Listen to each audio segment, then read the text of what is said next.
Baik, saudara sekalian, Assalamualaikum warahmatullahi wabarakatuh. Selamat siang, salam sejahtera bagi kita semuanya. Oke, saudara sekalian, mohon maaf, kemarin harusnya minggu lalu kita lakukan perkuliahan secara Zoom dengan materi lymphedema ini, tetapi karena ternyata di hari libur Pak Yoga juga sibuk, ada kesibukan yang luar biasa, sehingga terpaksalah kita baru melakukan perkuliahan pertemuan yang kelima ini dengan materi lymphedema pada hari ini. Nah, insya Allah nanti di akhir pekan ini, eh, kalau nggak kita lakukan Zoom ulang, ya berarti saya akan mengirimkan rekaman Zoom untuk yang pertemuan materi berikutnya. Baik, saudara sekalian, kita mulai saja materi kita pada siang hari ini, yaitu tentang fisioterapi pada kondisi lymphedema. Oke, PPT saya sudah nampak di screen saudara sekalian. Sudah, Pak. Oke, oke, baik. Nah, saudara sekalian, jadi problem terbesar bagi seorang fisioterapi di bidang impairment itu yang paling banyak, yang pertama adalah kasus nyeri. Kemudian yang kedua adalah kasus sesak napas, dan yang ketiga adalah edema atau bengkak.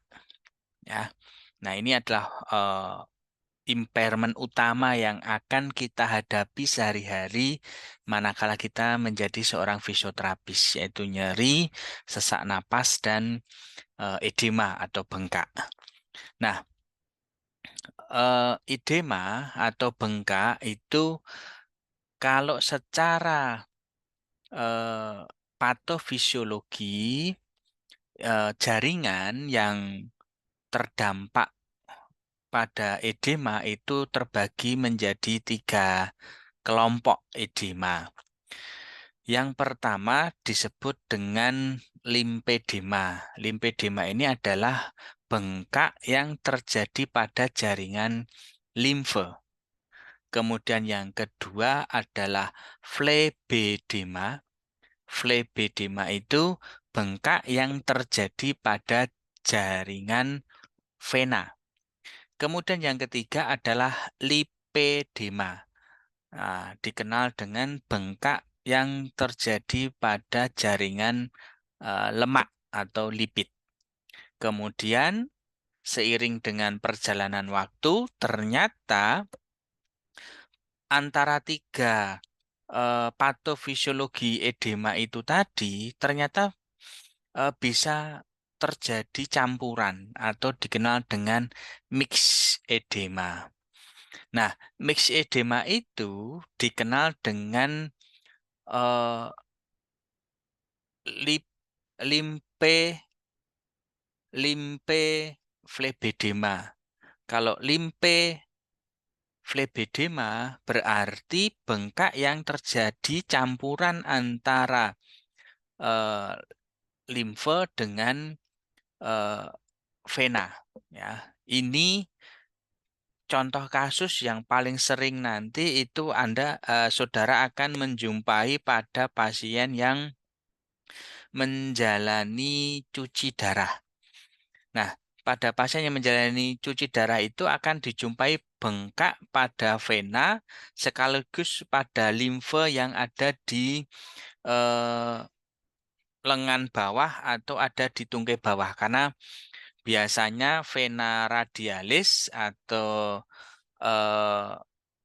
atau vena peroneus, ya, yang ada di ankle itu biasa me- menjadi menjadi tempat lokasi injeksi pada saat eh, cuci darah, ya, pada saat cuci darah. Dan itu kan cuci darah itu kan paling enggak seminggu sekali, kadang ada yang sampai seminggu 3 kali gitu. Nah, kemudian tipe yang kedua adalah lipedema. Berarti edema campuran yang terjadi pada jaringan limfe dengan lemak, ya, jaringan limfe dan dengan lemak. Nah, ini biasa terjadi ya kalau nanti saudara menjumpai kasus mak-mak lah ya, mak-mak terutama paling banyak itu saya tidak tahu ya. Paling banyak itu dijumpai pada pasien suku bangsa Arab ya, keturunan Arab itu mak-maknya itu mayoritas itu terjadi mix edema antara limfe dengan lipedema, limfe dengan jaringan lemak. Nah, bagi saudara yang sudah mempelajari materi ini mungkin ada sedikit gambaran, nanti Pak Yoga akan menjelaskan. Kalau ada pertanyaan nanti silakan saudara sampaikan secara langsung saja ya. Oke. Nah, secara pengertian definisi yang dimaksud dengan limfedema yaitu bengkak pada limfe, penyakit yang tidak dapat disembuhkan.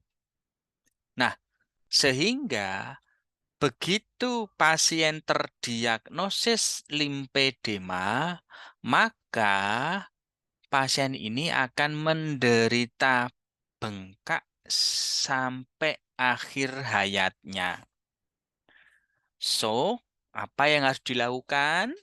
Karena bengkak ini akan mengganggu aktivitas pasien, mengganggu aktivitas fungsional pasien, mengganggu aspek ya aktivitas terganggu, produktivitas terganggu, ekonominya juga akan terganggu. Bahkan termasuk limfedema ini akan mempercepat eh, morbiditas dan mortalitas, akan mempercepat proses kecacatan atau mempercepat proses kematian. Ini. Nah, di mana pasien yang mengalami limfedema ini akan mengalami kelemahan ya dan sifatnya progresif. Progresif itu berarti semakin hari bertambah hari, semakin bertambah bulan, semakin berganti tahun, proses bengkak edemanya itu semakin berat, semakin parah. So, karena ini penyakit ini bersifat progresif, maka peran fisioterapi bagaimana? Nanti peran fisioterapi yang bisa dilakukan adalah menstop, ya, itu yang keberhasilan luar biasa itu adalah stop, menghentikan progresivitas patologi limfedema, ya, itu keberhasilan yang luar biasa. Ya, meskipun begitu ditangani fisioterapi nanti tahun depan bisa membengkak lagi ya, membengkak lagi, udim lagi gitu kan. Tetapi paling tidak stop eh, progresivitasnya sehingga pasien diharapkan mampu melakukan aktivitas fungsionalnya, mampu berproduktif lagi ya. Oke. Terus ditandai dengan bengkak yang persisten pada satu atau lebih bagian tubuh ya. Entah itu kalau edema bisa terjadi di mana saja. Kenapa di mana saja? Karena eh, mungkin Pak Yuga pernah menyampaikan bahwasanya jaringan limfe itu terdapat di seluruh tubuh ya. Jaringan limfe itu terdapat di seluruh tubuh ya. Nah, gangguan edema bengkak ini termasuk sebenarnya tidak hanya terbatas di limfe saja ya, tapi semua cairan yang stasis yang berhenti bergerak itu akan menyebabkan udem ya bengkak. Mulai dari kepala. Contoh saudara kalau edema pada kepala itu saudara menjumpai pada pasien bayi hidrosepalus itu yang paling banyak. Eh, Kemudian kalau pasien stroke itu biasa di bagian dorsal tangannya ya. Bagian dorsal tangannya akan muncul bengkak di dorsal pedis kakinya juga terjadi. Kemudian karena gangguan transportasi dari limfe. Jadi seharusnya limfe yang berfungsi utama untuk transportasi cairan intersisial dari intersisial di ruang-ruang antar sel itu cairannya itu harus kembali lagi ke sistem sirkulasi darah ya. Yang karena sistem sirkulasi darah itu kan sifatnya kan tertutup tuh. Sementara kalau yang limfe ini dia sifatnya terbuka. Nah, ini akan cairan intersisial yang stasis, yang menggenang, yang udim itu harus dikembalikan ke sistem sirkulasi jantung pembuluh darah. Nah, ini tugasnya limfe seperti itu. Nah, jika limfedema ini dibiarkan, maka akan menjadi masalah serius secara fisik maupun psikososial ya, secara fisik maupun psikososial. Oke. Nah, kalau kita lihat angka kejadian limfedema ini kalau di seluruh dunia itu perkiraannya sekitar 200 juta kasus. Nah, ini ya. Ya mohon bisa dimaklumi kasus limfedema itu lebih banyak terjadi pada wanita dibandingkan pria, ya. Nah, kalau di Amerika ini 1 sampai 2 juta orang itu akan terdiagnosis limfedema primer, ya. Tetapi ada juga limfedema yang terjadi pada umur pubertas sampai umur 35 tahun yang dikenal dengan limfedema precox atau Meige disease. Nah, kemudian yang paling banyak sebenarnya adalah limfedema sekunder. Di mana limfedema sekunder ini terjadi 6 sampai 30% dari penduduk ya, dari penduduk. Sebenarnya ini kasus yang banyak loh ini ya, dari 30% ini ya. Nah, apa saja eh, kelompoknya ya?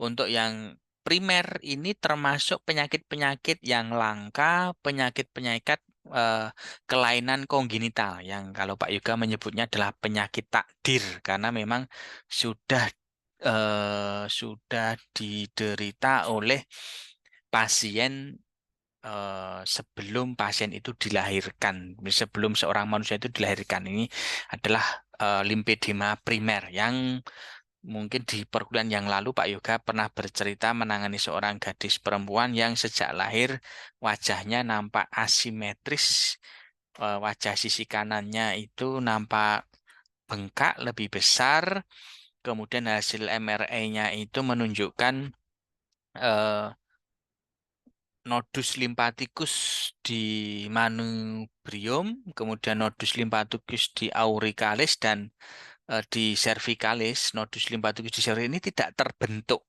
sejak lahir. Ya, ada Milroy disease, Meige disease, dan limfangioma. Limfangioma ini adalah penyakit limfe keganasan, ya. Yang ini kemarin eh, menjadi berita duka, ya. Mungkin saudara pernah mendengar ada putri dosen jurusan fisioterapi yang usianya baru 3 tahun atau 4 tahun ya meninggal dunia dikarenakan menderita limfangioma ini. Ya, jadi beliau waktu itu pada saat putrinya itu mengeluh bengkak, nyeri kesakitan, gejalanya itu awalnya hanya bengkak di kaki, salah satu kaki, kemudian diskusi dengan Pak Yoga. Ya, karena yang paling cepat bengkak itu kan eh, apa namanya eh, tindakan fisioterapis kan hanya simptomatis pendekatan berdasarkan gejala bengkaknya. Kemudian dilakukan compression bandaging. Begitu dibandit 2 hari bengkaknya muncul pindah di punggung bawah. Ya, itu yang menariknya di situ itu. Jadi bengkaknya dari tungkai kanan itu bisa pindah di punggung bawah. Ya, begitu kemudian beliau apa namanya secara singkat Pak Yoga mengajari manual lymphatic drainage, tetapi yang sederhana yaitu ya dengan tindakan effluent saja gitu kan. Wah, ternyata malah justru mempercepat penyebaran limfangioma ini ya, sehingga ya usia 3 tahun 4 tahun itu meninggal dunia gitu ya. Nah, kemudian kelompok yang kedua ini adalah limfedema sekunder. Nah, limfedema sekunder ini adalah limfedema diakibatkan karena patologi yang lain ya, diakibatkan dari patologi yang lain.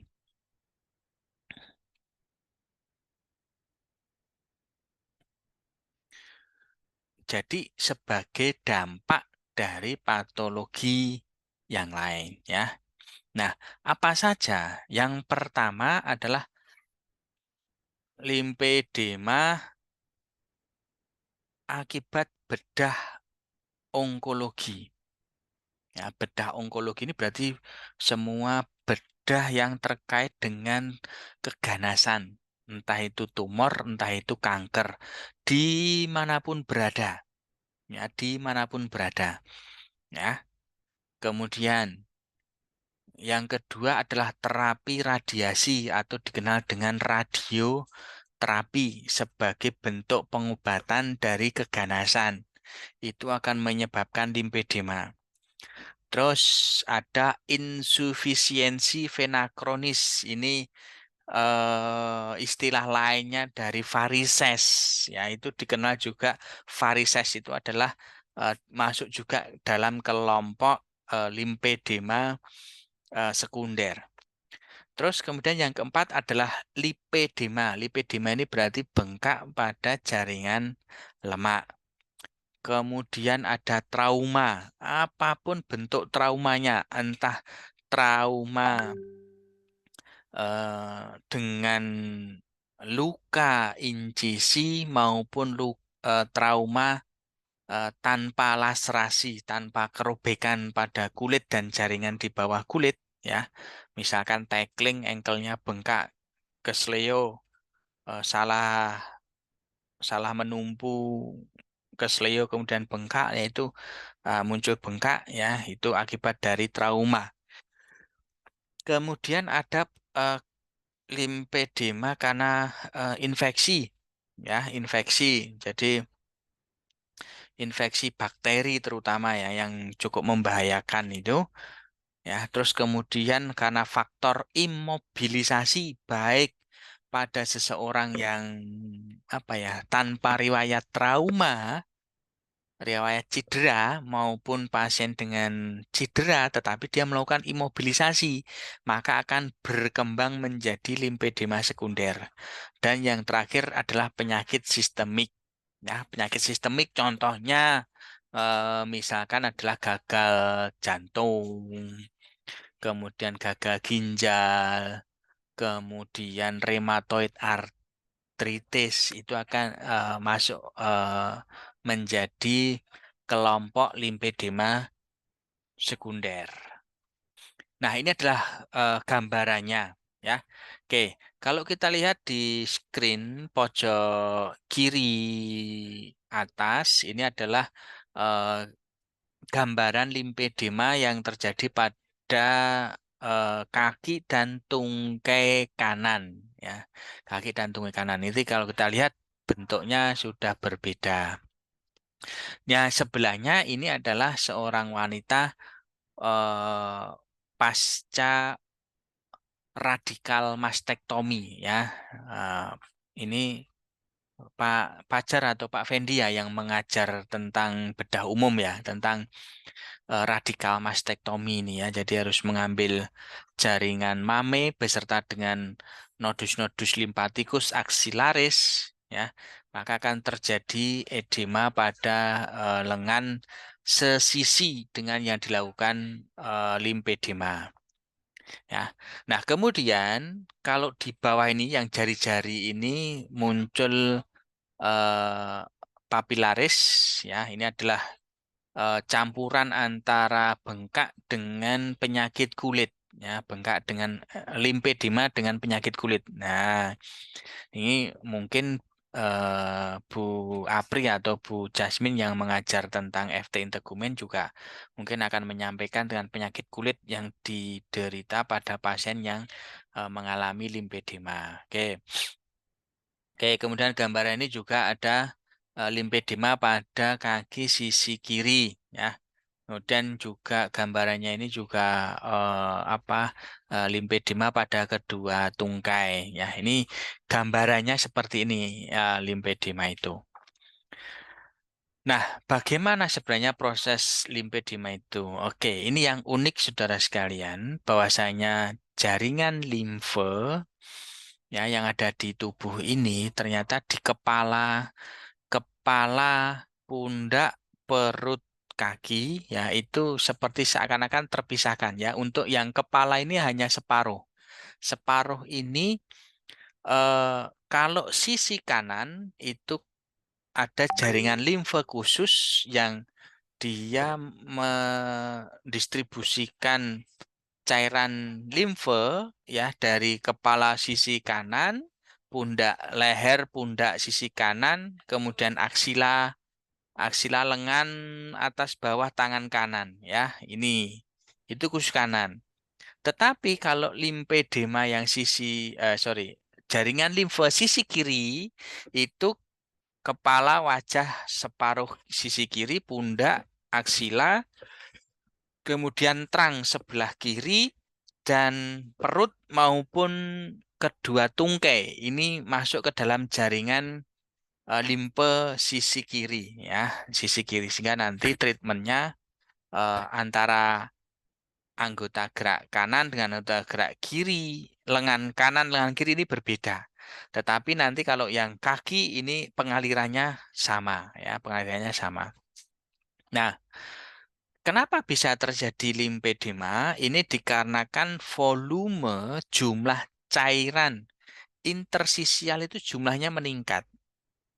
Ya, bisa disebabkan oleh banyak hal meningkatnya. Bisa karena memang cedera, bisa karena kerobekan arteri, bisa karena kegagalan fungsi jantungnya, daya hisap jantungnya, maupun aspek-aspek yang lain yang tadi saya sebutkan kelompok limfedema terbagi menjadi kelompok limfedema primer dan sekunder tadi. Oke.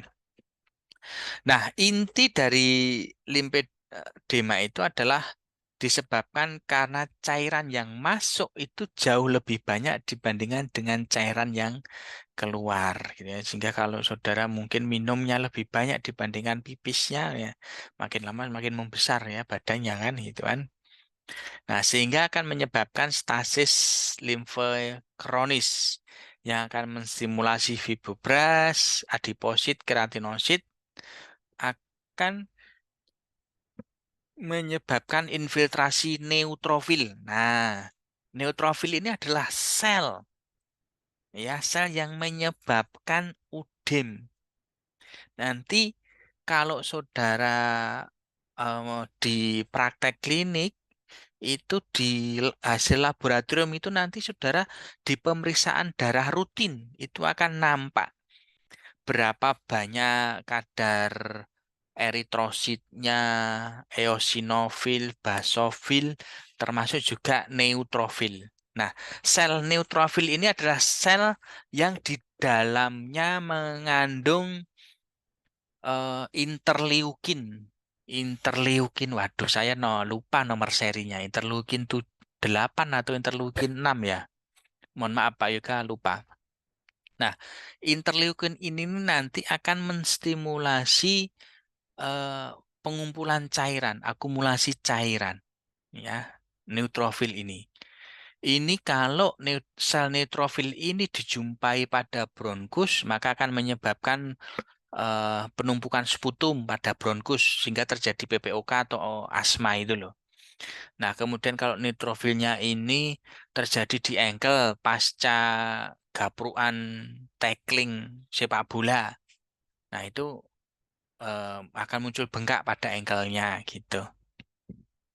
Nah, terus kalau infiltrasinya itu berada di pembuluh darah superficial di bawah kulit, ya, superficial, maka akan mengakibatkan komplikasi pada kulit.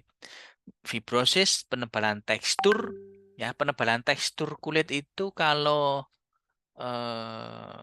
ibunya Pak Yoga menyebutnya dekapalen, ya, dekapalen. Jadi biasalah eh, de dekapalen itu pada tumit, ya, kemudian pada mana ini ujung-ujung jari kan biasa ya, kapalen di sana itu kan. Kemudian ada di jempol kapalen gitu ya, serta papiloma, ya, gitu. Nah, kemudian untuk membedakan antara limfedema dengan bentuk edema yang lain, dengan bentuk apa namanya, bengkak yang lain, maka kita harus membedakan apakah limfedema ini dikarenakan lipedema, bengkak pada jaringan lemak, tuh, ya, orang-orang gembuk, orang-orang gendut-gendut, obesitas itu adalah lipedema, ya. Jadi obesitas itu adalah bahasa bahasa lainnya adalah lipedema. Kemudian apakah limfedema ini disebabkan karena malignan atau keganasan, atau memang limfedemanya itu eh, mix, campuran, ya. Campuran itu tadi bisa campuran antara limfedema dengan lipedema, atau campuran antara limfedema dengan flebedema, ya, bengkak pada eh, vena, ya. Jadi ini mix, ini malah sulit untuk dibedakan. Jadi pasien ini limfedemanya ada. Kemudian kalau saudara lihat di paha kanan depan, ya, ini ada muncul kayak varises. Ini berarti adalah flebedema, bengkak pada jaringan vena. Ya, kemudian bentuknya kaki, ya, ini juga terjadi lipedema. Jadi ini campuran, ya. Pak Yoga pernah punya pasien seperti ini, terutama pada pasien-pasien eh, perempuan, wanita Arab itu banyak yang model kakinya yang seperti ini. Oke, nah, untuk mengetahui patologi limfedema itu dilakukan uji laboratorium diagnostik. Itu kalau di luar negeri gitu kan. Kalau di Indonesia ya biasanya udah bengkak gitu aja sih. Nah, bagaimana? Yang pertama adalah melalui foto ronsen. Nah, kalau foto ronsen itu eh, setelah ada tulang, di sekitar tulang ini muncul seperti cloudy. Cloudy itu bergumpal-gumpal. Jadi kayak seperti awan yang bergumpal-gumpal itu ya. Jadi gambarannya itu ya, gambaran hasil ronsennya itu di sekitar tulang, ya, tulangnya itu kan otomatis kan nampak di ronsen. Sekitarnya itu ada muncul bergumpal-gumpal kayak awan.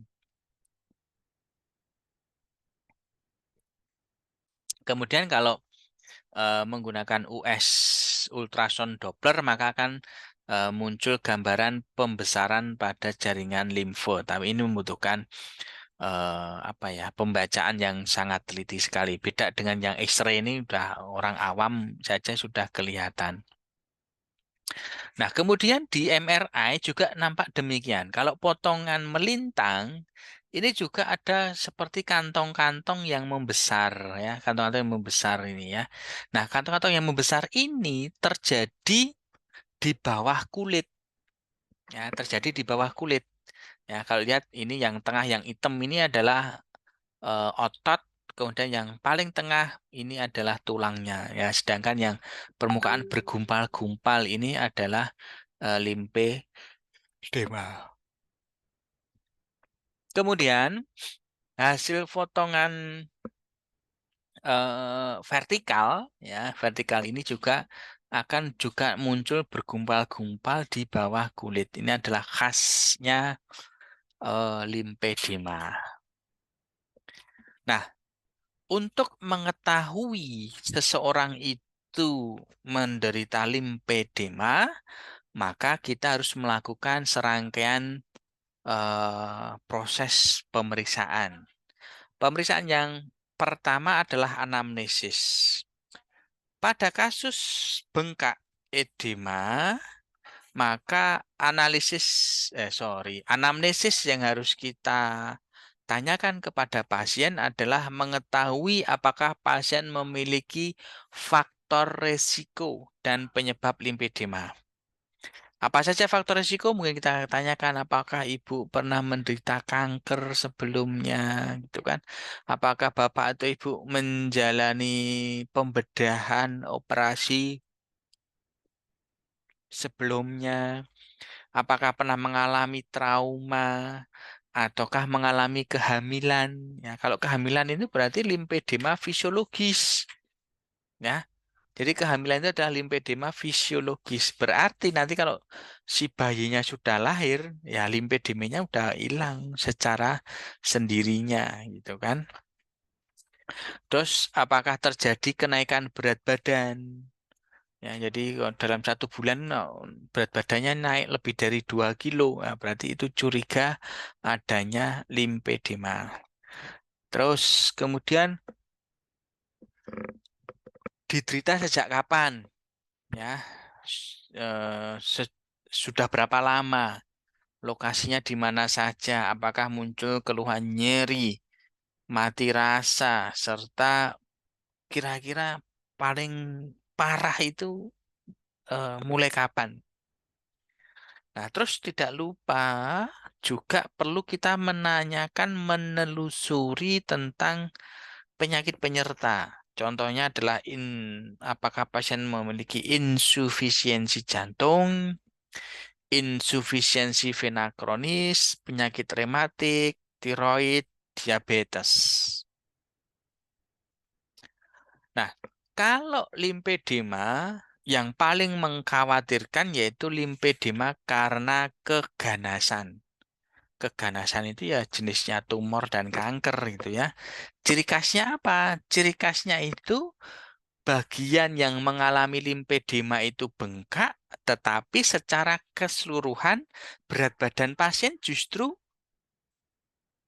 turun. Ya, jadi kalau bagian yang mengalami limfedema itu membengkak, membesar, tetapi berat badan secara keseluruhan turun. Contoh waktu itu adalah dosen fisioterapi, ya, di jurusan fisioterapi juga. Beliau awalnya menderita CA ovarium, ya CA ovarium. Kemudian semakin lama itu perutnya itu semakin membesar, ya semakin lama perutnya semakin membesar. Tetapi berat badan secara keseluruhan itu justru malah berkurang. Ya, jadi perutnya membesar, tapi berat badannya semakin berkurang secara keseluruhan. Jadi ada lengannya yang semakin mengecil, gitu kan, kakinya semakin mengecil. Oke. Kemudian pasien akan merasakan nyeri seluruh tubuh. Ya, nyeri seluruh tubuh. Nah, inilah kadang kalau Pak Yoga ngajar tentang manual lymphatic drainage itu MLD itu seperti apa ya? Seperti pisau. Pisau itu bisa digunakan bisa bermanfaat, tapi juga bisa digunakan untuk membunuh. Ya, jadi MLD itu kalau Pak Yoga mengajar MLD itu MLD itu justru penerapan MLD itu bisa mempercepat metastase sel kanker. Ya, dulu Pak Yoga pernah nangani pasien eh, laki-laki terdiagnosis kanker prostat. Nah, pasien ini anti nyerinya itu sudah menggunakan morfin yang ditempelkan di dada, gitu ya. Morfin yang ditempelkan di dada itu selama 24 jam itu pasien paling hanya tidur setengah jam, 1 jam, ya kan? Yang tersiksa nggak cuma pasiennya, istri dan anak-anaknya juga juga tersiksa juga gitu kan, karena kan istrinya juga nggak bisa istirahat gitu kan. Nah, kemudian oleh Dr. Prasetya Hudaya, itu adalah dokter dosen senior di jurusan fisioterapi waktu itu, Yoga, kamu ke rumahnya pasien. Nih pasienku kanker stadium 4. Udah, kamu masas limpatik itu. Ya, dokter pas instruksinya begitu itu. Loh, dok, tapi kan bahaya, dok. Oke. Sudah, wes pokoknya kamu masas saja. Oh, kamu beri tindakan fisioterapi itu. Pasien itu udah benar-benar kanker. Loh ya ya sudah terdiagnosis stadium 4 ya benar kanker loh dok. Oh enggak cuman itu maksudnya kantongnya juga sudah kering gitu kan. Ya kalau kantong kering itu yang ngeluh istrinya sama anak-anaknya gitu kan. Ya lakukan MLD gitu kan. Pasiennya Pak Yoga MLD pasiennya 3 kali nggak salah. 3 kali kedatangan pasiennya bisa sehari itu 24 jam itu bisa tidur 4 jam 5 jam itu wah itu istrinya udah seneng sekali mau saatnya kunjungan keempat pasiennya meninggal dunia gitu kan ya karena itu MLD itu seperti pisau jadi bisa dimanfaatkan tapi juga bisa digunakan untuk sarana membunuh maksudnya membunuh itu mempercepat ini ya proses metastase, mempercepat proses penyebaran sel-sel ganas gitu ya. Nah, itu menariknya di situ itu gitu kan. Nah, kemudian pasien juga mudah lelah serta muncul lesi saraf ya, lesi saraf dimanapun bisa karena ya mungkin sarafnya yang terkena dan sebagainya. Nah, untuk inspeksi, apa yang kita lihat? Yang pertama adalah postur. Ya, postur pasien limfedema itu mungkin kebanyakan ini ya, eh, rounded. Rounded itu baunya protraksi, kepalanya maju ke depan. Rata-rata seperti itu sih pasien limfedema itu. Kemudian apakah nampak adanya asimetris sisi kanan dengan sisi kiri, sisi sehat dengan sisi sakit, atas sisi proksimal dengan sisi distalnya ya. Kemudian apakah pasien nampak obesitas? Obesitasnya tipe sentral ya. Tipe sentral itu berarti ya perutnya gede, badannya gede, tetapi anehnya tangan dan kakinya itu kecil-kecil kurus gitu ya. Nah, terus di mana lokasi bengkaknya, udimnya, berapa ukurannya? Nah, untuk melihat ukuran maka kita harus sigap dengan mengukur menggunakan pita ukur ya, melakukan antropometri ya, sudah bisa saya yakin ya. Cuman nanti yang membedakan kalau di limfedema itu ada standar per 7 cm gitu kan untuk limfedema itu. Tapi kalau selama ini mungkin Bu Yoni atau Pak Pajar ya mengajar pemeriksaan ya yang penting antropometri itu diukur dari titik acuan tertentu kelipatan 5 cm boleh 2 cm boleh 5 cm boleh yang penting apa namanya standar acuan ukurannya konsisten gitu ya. Tapi kalau untuk yang limfedema khusus limfedema ini satuan ukuran pita ukurnya itu harus selisih 7 cm 7 cm dan 7 cm. Ya, kemudian perubahan kulit, ya atrofi otot, kemudian mungkin muncul muncul ulcer atau ulkus, papiloma, kemudian skin fold. Ya, skin fold itu jadi pada saat di apa namanya ini, dicubit seperti ini, ya ada lapisan limfe yang mengalami pembengkakan. Ya, kemudian ada limforia dan ada mungkin ada luka atau wound. Oke. Nah, bagus ya kayak bunga kayak kembang gitu ya kayak bunga bunga yang bermekaran di musim penghujan ini ya gambarnya ya nah inspeksinya mungkin muncul ulcer ya contoh ini pasien yang gambar ulcer ini adalah pasien pasca total knee replacement ya Nih, taunya dari mana? Taunya bekas incisi pada bagian anterior lutut. Ya, ini ada pasien pasca total knee replacement. Nah, ternyata muncul ulcer, ada luka borok-borok. Ya, borok-borok ini adalah limfedema. Kemudian muncul papiloma. Ya, papiloma ini bentuknya papiloma seperti ini. Ada papiloma yang tipe A, yang tipe A ini muncul gelembung-gelembung kecil gitu ya. Kemudian mungkin ada papiloma yang tipe B. Ya, tipe B. Ini kalau tipe B ini eh, bukan gelembung kecil-kecil tapi langsung besar ya. Tapi semuanya nampak warna kemerahan. Nah, terus adanya skin fold. Ya, skin fold ini jadi kulit kulit ini di kulit ini di apa namanya? Kulit ini dijepit ya, dijepit itu sulit ya. Kulit itu dijepit itu sulit. Kemudian kalau skin fold ini pada bagian-bagian tertentu yang biasanya menjadi penanda itu tidak nampak. Ya, di bagian-bagian sebagai penanda itu tidak nampak. Contohnya apa? Contohnya misalkan adalah malleolus gitu kan. Malleolus. Nah, malleolus ini kalau kita lihat malleolus medialis maupun malleolus lateralis ini nggak nampak ini. Ya kan? Biasanya padahal kan kalau kita melakukan suatu standar pengukuran itu kan kita juga harus lihat tanda-tanda ukuran yang paling menonjol gitu kan. Itu ya. Jadi kemudian mungkin ada limforea. Jadi kayak seperti kutil gitu ya.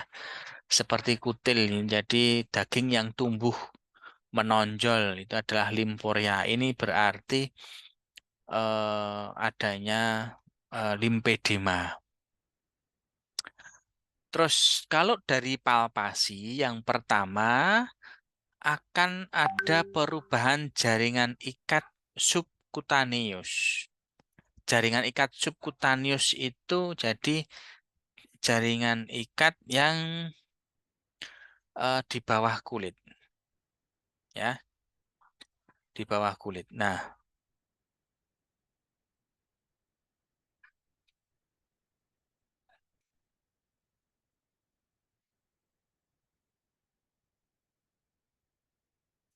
kemudian kita harus mempalpasi tekstur jaringan, ya,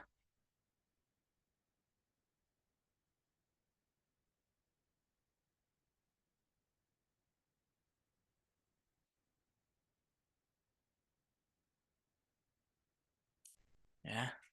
Terus kita harus melihat sifat mekanik dari kulit. Maksudnya sifat mekanik dari kulit itu kalau kita ini kulit itu pada saat sendi ini bergerak itu kulit itu mestinya harus mengikuti pergerakan elastisitas kulitnya itu ya. Jadi dia saat mungkin pergelangan tangan saya moga-moga kelihatan gitu kan. Pada saat saya eh, palmar fleksi seperti ini, maka kulit akan memendek, bisa memendek seperti ini. Kemudian pada saat dorsifleksi, maka kulit di uris saya ini juga bisa menegang, ya. Kemudian kalau saya gerakkan, ya, gerakkan ke arah siku, ini bisa tertarik. Kalau saya dorong juga bisa ikut terdorong juga. Berarti ini adalah adanya sifat mekanik dari kulit. Kemudian palpasi tanda khas dari limfedema yaitu stemmer sign-nya positif. Ya, stemmer sign itu dicubit gitu loh ya. Kalau di foto yang hitam, yang sisi kanan tuh, ya stemmer sign kaki kiri ini, eh, kaki dorsal kiri, ya itu dicubit itu maka kulit akan terangkat. Ya, ini berarti stemmer sign-nya negatif. Tapi di ujung jari kaki ini ya ini ternyata pada saat kita lakukan stemmer sign ini nggak bisa. Jadi pas nggak bisa kulitnya ini nggak bisa diangkat. Berarti ini stemmer sign-nya positif. Ya, ini adalah kunci dari lymphedema itu adalah stemmer sign atau tanda stemmer. Oke. Kemudian muncul piting udim. Ya, piting udim ada nyeri nyeri pada saat dipalpasi ya, serta kita harus melihat konsistensi nodus limfatikus secara regional. Oke, nah untuk menegakkan diagnosis limfedema itu kita perlu melakukan pengukuran lingkar ya, pengukuran lingkar ya. Nah, pengukuran lingkar ini diukur dari wrist sampai ke aksila ya. Kalau limfedemanya di pergelangan di lengan itu berarti mengukur wrist sampai dengan aksila. Tapi kalau limfedemanya pada tungkai berarti diukur lingkar antropometrinya itu dari ankle sampai pada simfisis pubis ya. Nah, khusus untuk tangan, kalau dijumpai adanya limfedema pada tangan, maka teknik pengukurannya dengan figure of eight. Figure of eight itu angka 8 ya. Jadi apa namanya ini pita ukurnya itu mengelilingi tangan itu ya. Khusus untuk tangan saja. Ya, khusus untuk tangan saja. Tetapi kalau untuk yang lengan, maka ya jarak acuannya itu mulai dari apa ini prosesus Stylodeus ulna ya, mulai dari proses Stylodeus ulna, tapi ada juga yang ahli itu menandainya itu dengan pada ini prosesus Stylodeus radii juga ada. Yang penting titik acuannya ditulis saja gitu kan supaya tidak bingung titik acuannya di sebelah mana. Nah, itu ke arah aksila itu setiap jarak 7 cm ya, jaraknya setiap 7 cm. Maka lingkar segmen itu adalah dihitung ya berapa volume A sampai dengan F. Jadi dari pergelangan sampai ke aksila itu ada 6 titik ya, ada 6 titik yang diukur. Maka ini adalah nilai dari volume ekstremitas atasnya. Dan ekstremitas bawah bagaimana Pak Yoga? Sama saja. Nanti dibagi mulai dari malleolus medialis ke arah proksimal, nanti terpaut 77777 gitu kan. Nah, nanti hasilnya dihitung ya. Hasilnya dihitung. Oke, nanti kelihatan seperti ini. Kemudian teknik pengukuran yang lain adalah dengan menggunakan water displacement. Jadi lengannya, kakinya itu dimasukkan ke dalam ember, nanti air tumpahannya itu diukur berapa mililiter. Ya, itu selisihnya itu adalah volume dari ekstremitas yang mengalami bengkak. Oke, stadium dan derajat limfedema. Yang pertama adalah laten. Laten itu apa? Laten itu adalah limfedema yang belum nampak bengkak. Ya, belum nampak, belum kelihatan, tetapi sudah ada gangguan transportasi limfe. Transportasinya limfe itu terganggu, tapi belum nampak bengkak. Kemudian fase 1 yaitu fase reversibel. Nah, fase reversibel ini berarti bisa ditangani. Bagaimana? Itu muncul akumulasi cairan, tetapi akan berkurang bengkaknya kalau posisi ekstremitas itu dilakukan elevasi. Jadi misalkan, mengeluh tackling nih, apa gapruan ankle-nya karena futsal, pertandingan futsal atau pertandingan basket misalkan. Nah, itu ternyata bengkak, terus malam harinya pada saat pasien tidur, kakinya diangkat, dielevasikan, ditaruh di atas guling atau ditaruh di atas bantal. Sehari 2 hari bengkaknya hilang.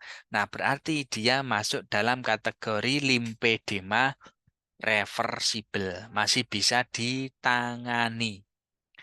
Kemudian masuk ke stadium yang kedua, yaitu meskipun sudah dielevasikan, tidak mengurangi bengkak. Ya, tidak mengurangi bengkak. Kemudian pada saat dilakukan pitting muncul pitting udem, ya, muncul pitting udem ini berarti bengkak yang irreversible. Kalau sudah muncul pitting udem itu sudah wes. Itu fisioterapis tantangannya sangat berat sekali kalau sudah muncul pitting udem itu ya. Nah, kalau yang paling berat lagi adalah limfostatik elephantiasis atau kaki gajah ya.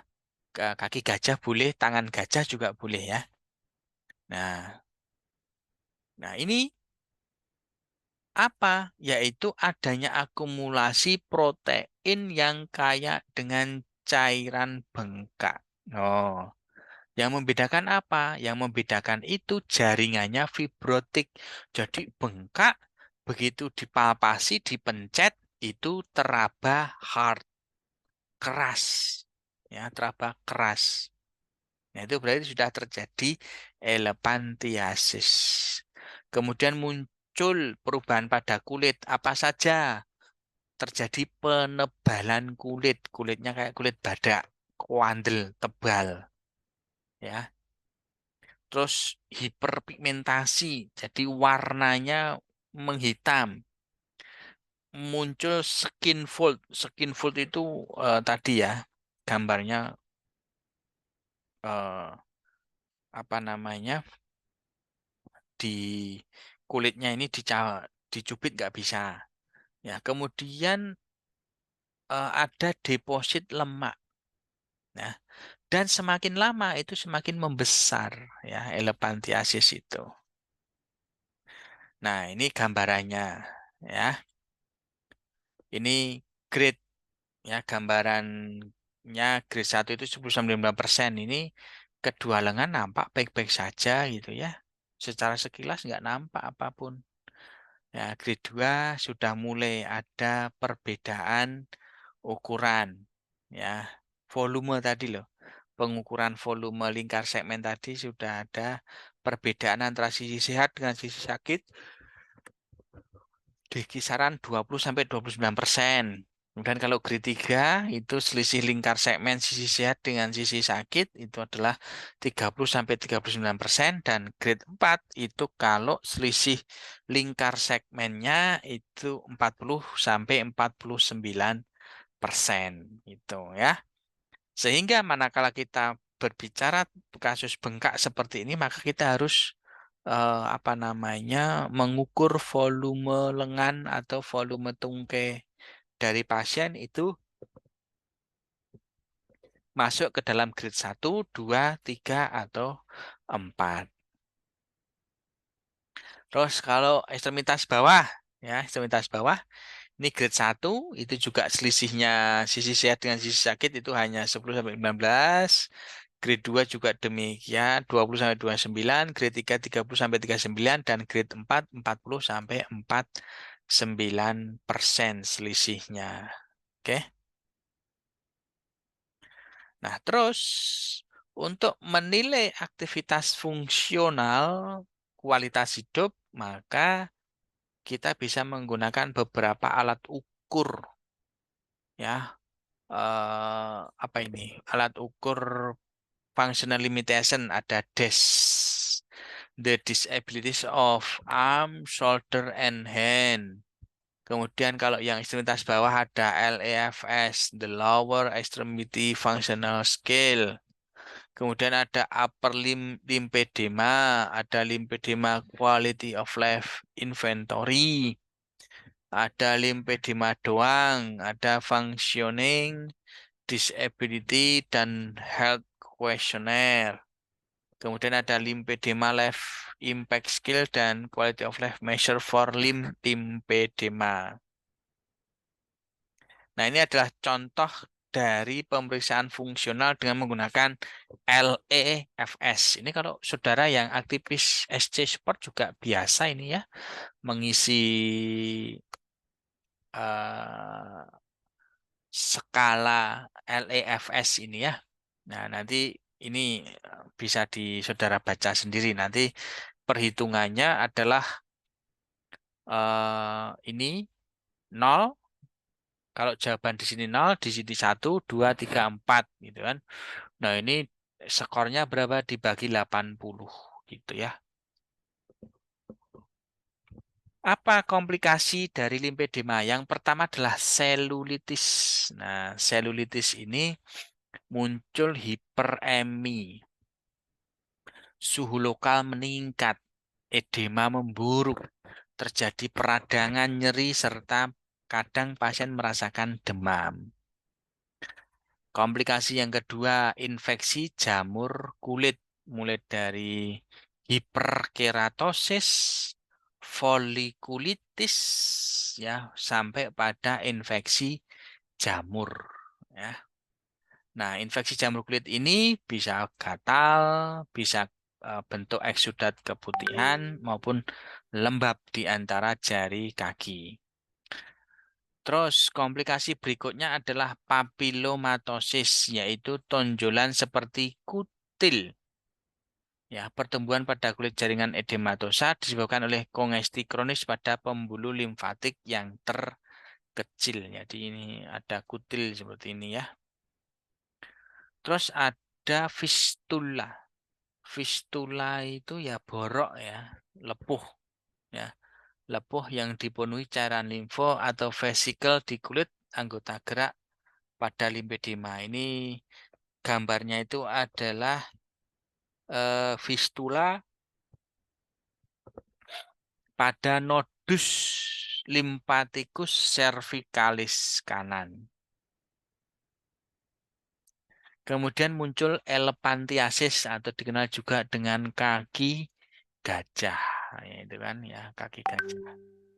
Terus kemudian ada Stewart-Treves syndrome ya, yaitu eh, keganasan pada pembuluh darah yang mematikan ya, karena berlangsungnya limfedema itu dalam waktu yang lama. Terus kalau sudah sembuh, limfedema itu sudah sembuh, ternyata bisa menyebabkan axillary web syndrome. Apa itu axillary web syndrome?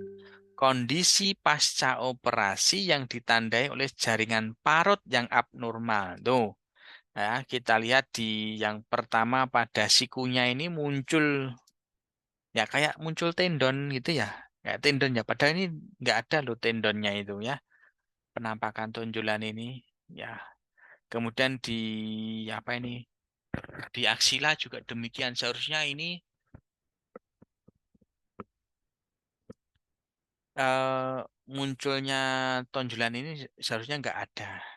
Nah, tapi ini dikenal dengan axillary web syndrome. Lantas, apa tindakan fisioterapi? Yang pertama adalah kompleks dekongestif terapi yang terdiri dari manual lymphatic drainage, kemudian ada short stretch bandage atau compression bandaging, sedangkan fase 2 dilakukan compression garment. Terus ada lymphedema exercise, skin care. Nah, ini kalau skin care ini nanti Pak Yoga tidak mempraktekkan karena nanti mestinya sudah diajarkan di fisiolog, diajarkan di fisioterapi integumen ya, skincare sama Bu Afri atau Bu Jasmine itu.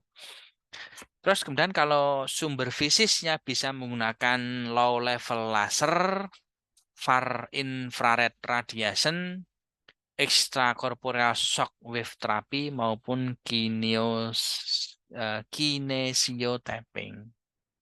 Oke, Demikian yang bisa saya sampaikan. Apakah ada pertanyaan dari saudara-saudara sekalian? Saya persilahkan.